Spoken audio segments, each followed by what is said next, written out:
Alex here. I hope you're having a good day. In a previous podcast, I said that prepositions are a bit tricky. Now we have another tricky subject, auxiliary verbs.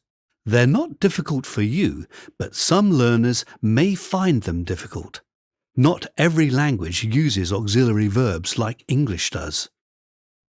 So, here's some useful input you can use with them. Auxiliary verbs are sometimes called helping verbs because they are needed to form many of the tenses or passive forms. The most used auxiliary verbs are the verbs to be, to do, and to have.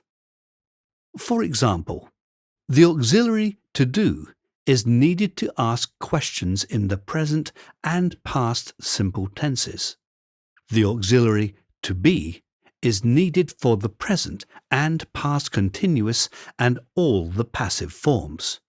The auxiliary to have is used in the present and past perfect tenses. Some tenses, like the present perfect continuous, need more than one auxiliary. Here are some examples of the common auxiliary verbs in action. Do you like soccer? Does your brother play soccer? Did you eat your lunch today? Why are you not paying attention? You should be listening to me. I was doing my nails when you called. A new bridge is being built over the motorway.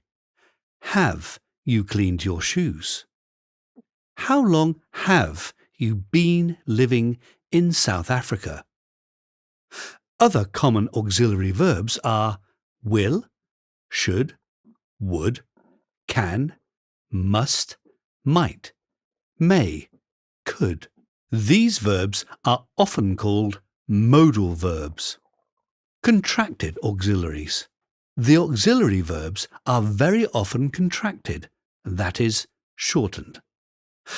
For example, you can say, I'm playing soccer tomorrow, instead of, I am playing soccer tomorrow. The contracted form, which needs an apostrophe, is more likely to be used in spoken language or in novels with direct speech. So, for example, it would be a little unusual to ask your friend, why did you not call me yesterday? More probable is, why didn't you call me yesterday? On the other hand, if you are doing a written report or essay, it is more usual to write the full form. Why did Scotland not gain independence from the UK in 2014? Instead of, why didn't Scotland gain independence from the UK in 2014? The short form itself often has two alternatives which are equally correct. For example, she's not going to the dance. She isn't going to the dance. Note, the full form is common in spoken language when the speaker wants to emphasize what she is saying. For example, question. Why don't you tell him that you don't want to meet again? Answer. I have told him. So, take your time when teaching auxiliary verbs.